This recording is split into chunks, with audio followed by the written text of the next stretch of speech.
Hi, everybody. It is Kathy, and I love to be selling. Come on in, sellers.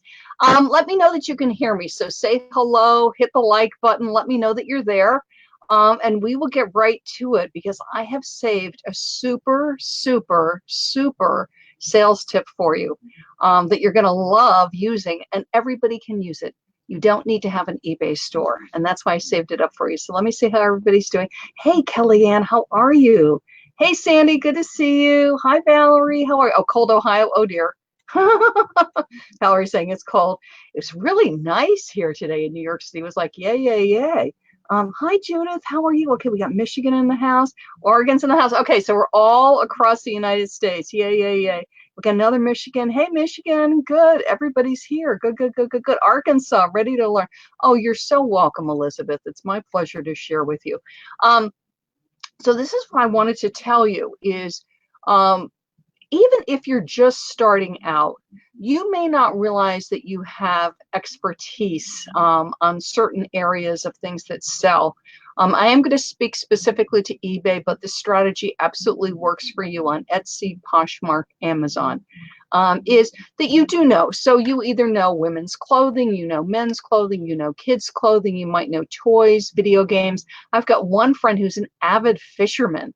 So he's really, really good on fishing rods and fishing lures. Isn't that a fun one to know something about?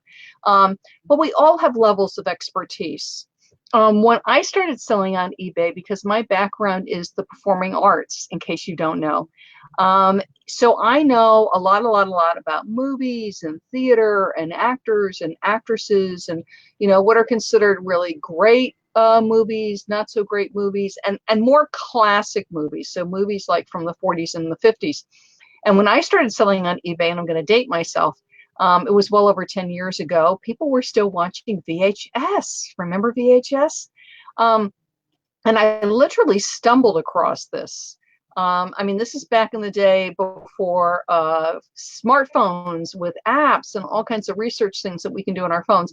I would literally be out looking for inventory in thrift shops and consignment shops, and I would see things I thought would resell, and I would write them down. This is exactly what I did. I would write them down. I would run back to my home. I would look them up because I was learning. And I only had X amount of money, I'd run home to I would look up prices to make sure it was worth selling. And then the things that were worth buying, I would then, circle on my list, and I would thrift store, the consignment store, and I would buy them. And one of the things that I used to flip a lot was VHS. Because this was the situation at the time, was there were a lot of VHS that were no longer being made, and they were great movies and in-demand movies. So perhaps when they first came out, they were $10 or $15, but then selling on eBay, they had gone up to 25, 30, 40, 50. There was vintage VHS that I was finding that was selling for $50 and $60. And I bought and sold VHS tapes for, gosh, I'm going to say well over a year. It might have been 2 years. And this is the super tip I have for you if you have not figured this out, is once you discover an area where you know something about it, again, kids' clothes, video games, for me, vintage VHS at the time. I'm trying to think of other areas that I know people have done. Oh, my friend with the fishing rods is actually doing this, is you want to start to look for lots, L-O-T-S, lots. And you want to look for them online. So you can do this on eBay. You could also do it on Etsy. You could do it for Poshmark and the other sites. Is whatever the thing is that you're good at spotting, you know what things resell for, you have a level of expertise with it, is what you want to look for is people that have grouped a bunch of them together and they're selling them. So this is what used to happen for me for VHS was, honestly, I think people were just cleaning out garages and attics and basements, or a family member had died and had a huge VHS collection, and they just wanted to get rid of it. So they literally would take a box and just throw them in it and take a picture of the box. So you could only see like maybe half a dozen of the ones on the top, and they would either throw them in auction on eBay or just set a price. and they really had no idea what they were selling. So what I would do is I would look at it, and if I could spot a couple of VHS in the box that I knew I could flip that would cover the cost of the lot. So let's say the lot was in for, $30 with free shipping or free shipping, and I spotted a couple where I easily know I was going to make $40, then I know I'm going to make more money because in the box there's 50 or 60. I can see I'm going to do fine. Even if some are junky, I'm still going to come out ahead. So that's what I'm going to say is once you know things that sell, shoes, games, home decor, anything. My friend with the fishing rods is doing this. People sell fishing rods in lots, and they know which ones are more collectible, and they will buy the lot. And then what you do is you break it down. So you buy the lot of 15, 20,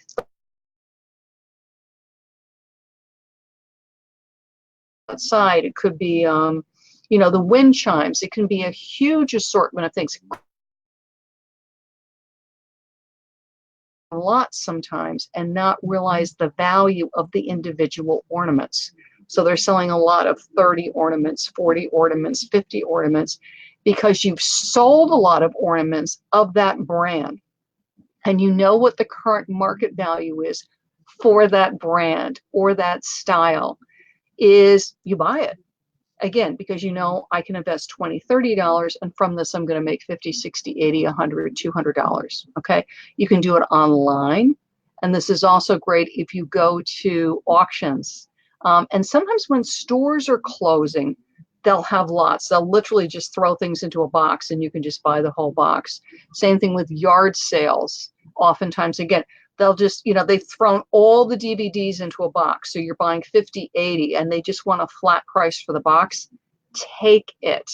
If you see half a dozen that you're going to be selling, it is worth it to buy the lot. Again, if some things are just junky, you can donate them back to your local thrift shop or to a hospital or anything like that. But lots are a terrific way to source. They're super, super useful. It can be done online and in person, and there's a lot of money to be made in lots. I actually just bought a lot, and I bought it because I knew one of the items in it I was absolutely going to make X amount of money. It would more than cover the lot. And I got a couple of other things. Turns out they're going to sell for nice money too. And I discovered a new thing now because one of the things that was in with the lot that I bought is something I've never bought before. And then doing research on it, I'm like, oh my goodness, I'm going to make great money with this. Like, yay. And sometimes you hit a dud, so just know that's going to happen, but experiment.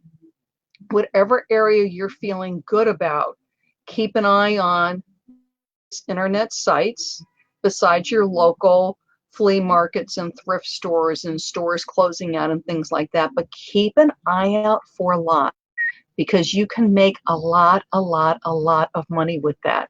And then what you do is, so you'll have a lot of 10, 15, 20 items. Some items you'll find,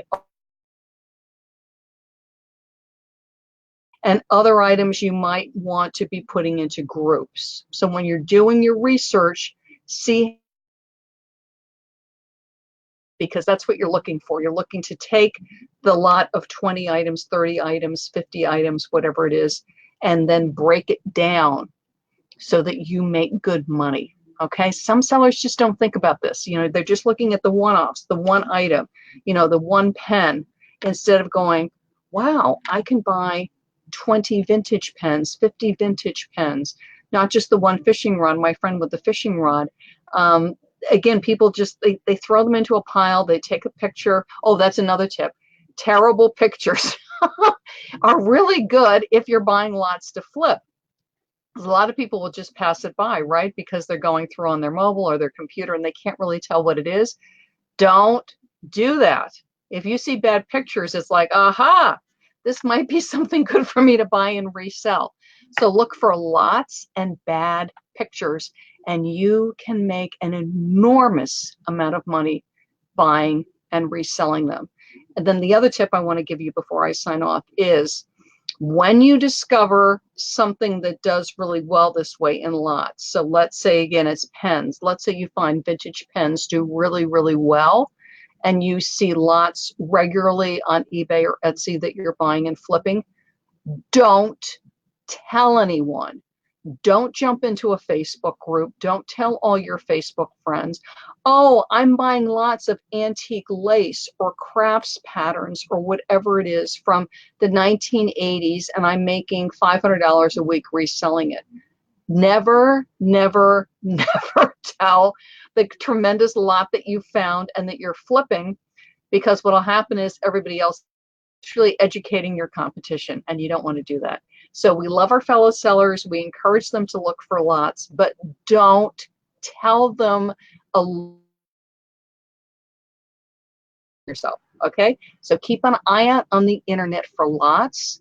And then when you're researching, remember, some are going to sell, some you might going to do some small bundling, okay? And that is my tip for you, because you can make an enormous amount of money.